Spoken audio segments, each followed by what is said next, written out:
My husband Camille apologized to me in such a Philippines manner, saying he got his mistress pregnant and we needed to break up. I was dumbfounded, and my affection for him ran out 6 months ago. Is the mistress someone I know? I asked. Yeah, it's Kyra. Remember meeting her again at Alice's wedding reception. Since then, my husband seemed completely unashamed. Alice's wedding was the year before last, so you've been cheating for over a year.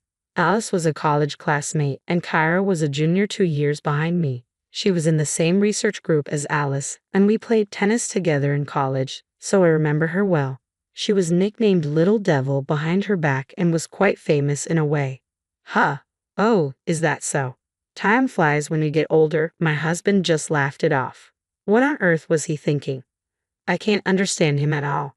I'm Viola, 30 years old. I met my husband in the college tennis club despite him being 5 years older at 35. He often showed up as an alumnus who loved happy hours, had lots of friends, and was friendly with everyone. He took great care of freshmen and was kind, but I later realized it was limited to girls after we started dating. I cried many times due to his cheating habits back then, but I loved him and married him right after graduation. But once I started working, I got to know the real him, or rather, his useless side. He frequently appeared in the tennis club's clubhouse, acting all high and mighty with the juniors because he was completely ignored by his peers. The truth was he was so incompetent at his job that he wasn't given any serious responsibilities. Even now, there's no prospect of a raise or promotion. He's just a pretentious good-for-nothing who can't do his job or household chores. I tried various things to change him after we got married, but his refusal to change made me give up.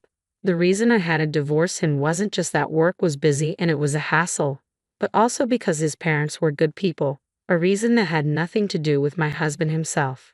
So look, we need to split up quickly because of the baby coming. You can have this apartment, and I'll leave.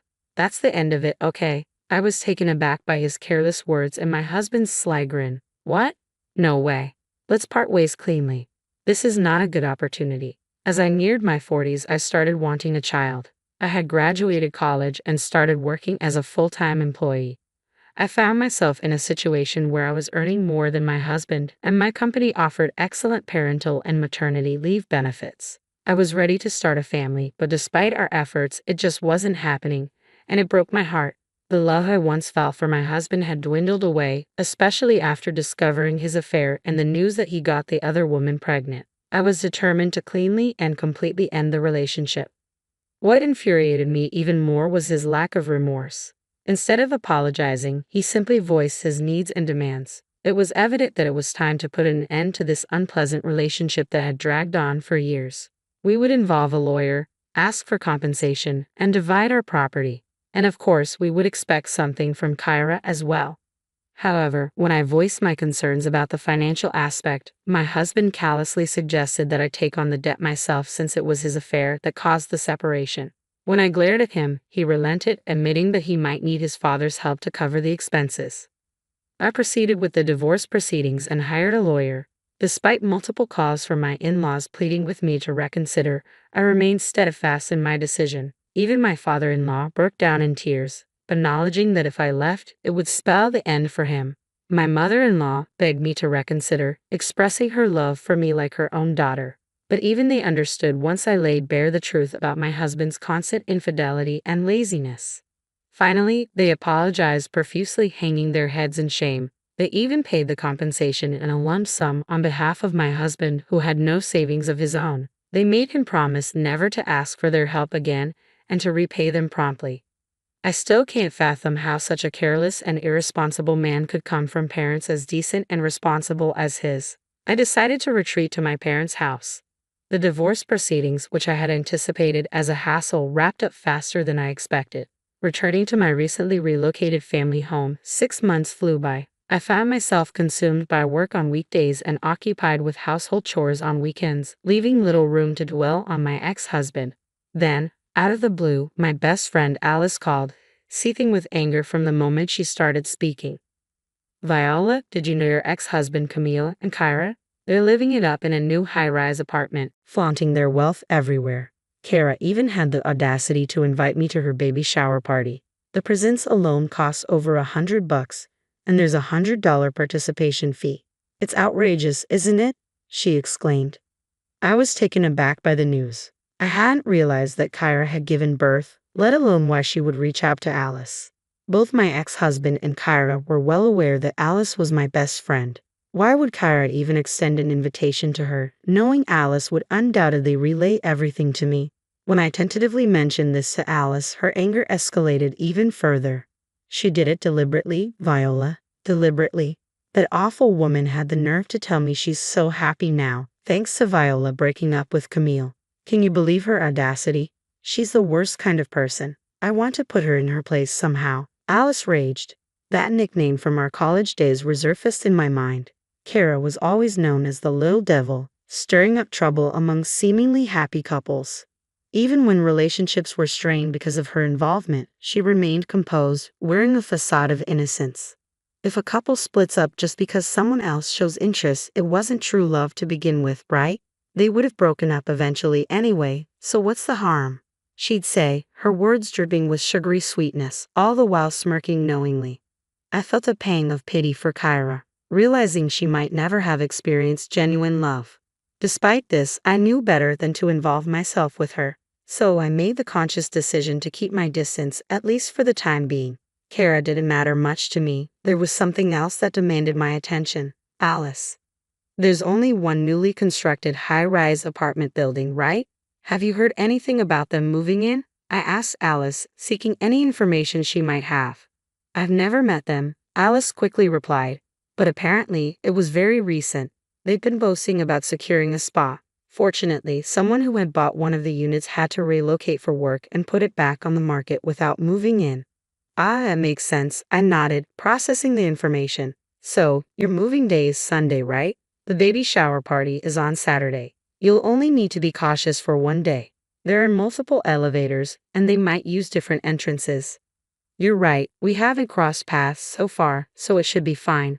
Alice concurred. We live together, but unexpected situations can still arise. As fate would have it, an unexpected situation did indeed unfold on Saturday.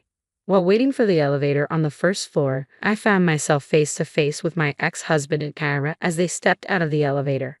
Hey, Viola, what are you doing here? My ex-husband spoke first, with Kyra chiming in. Viola, are you here to celebrate with us? You must be eager to see our adorable baby, aren't you? Kyra's voice was cheerful, her smile radiant, but her eyes betrayed a different story. They held no hint of amusement. What? Seriously, did you come to crash the party without an invitation? My ex-husband interjected, his tone incredulous. To scope out the high-rise apartment or catch a glimpse of our little prince. The casual reference to the baby as both baby and prince grated on my nerves. That's not it, I retorted coolly. I was just waiting for the elevator. I responded, consciously switching to a polite tone midway through the conversation.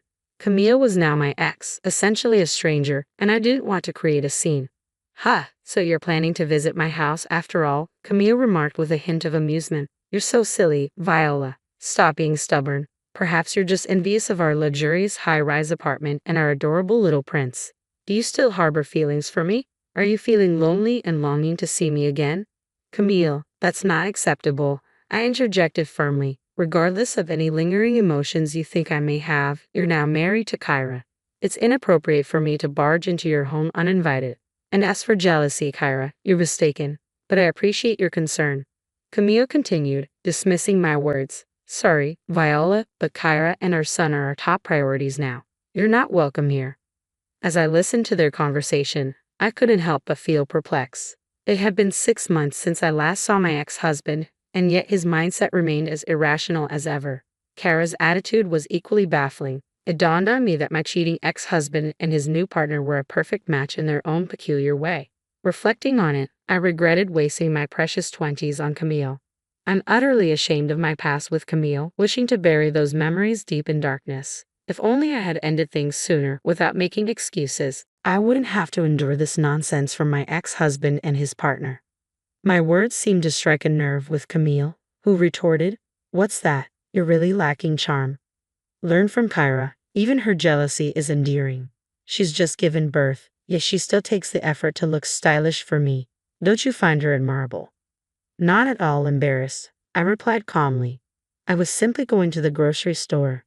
I was dressed in a plain white t-shirt and jeans, clean and presentable. That's the problem. I grew tired of your simplicity. Camille snapped. Enough already. We have nothing to do with each other. Just go home. Annoyed by his dismissive tone, I retorted, actually, this is my home. Seeing their disbelief, I had to explain. I've been living with my parents in this high-rise apartment for 6 months now. My father was approached by salespeople when talks of selling the land he owns arose. They suggested that living in a high-rise would be more convenient, especially as he's getting older. While it's not entirely our land, we received a substantial sum from selling it. During negotiations, we were able to move into one of the higher floors for much less than market value. Camille was taken aback. You're landowners with that much money. If I had known, I wouldn't have agreed to the divorce. Give me back the compensation money.